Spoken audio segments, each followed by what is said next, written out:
Hello, வணக்கம்.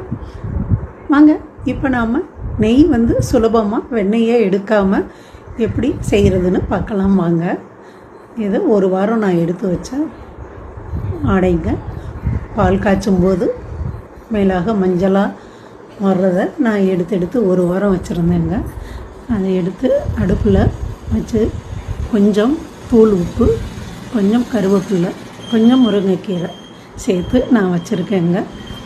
முதல்ல நல்லா சூடாகி கொதித்ததும் அப்புறம் நெய் பிரிய ஆரம்பிச்சிருங்க. நெய் பிரிஞ்சு வந்துடும். வரவும் நாம் எடுத்து வடிகட்டி எடுத்துக்கிற வேண்டியதாங்க. அந்த கசடை நீங்கள் வேஸ்டாக்க வேணாம்.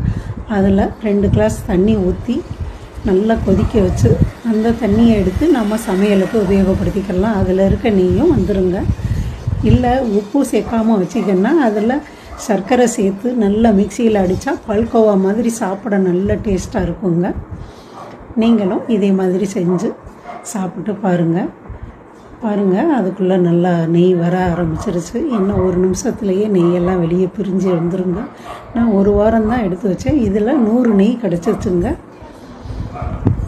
நம்ம சேனலை சப்ஸ்கிரைப் பண்ணாமல் இருந்தீங்கன்னா சப்ஸ்கிரைப் பண்ணிடுங்க.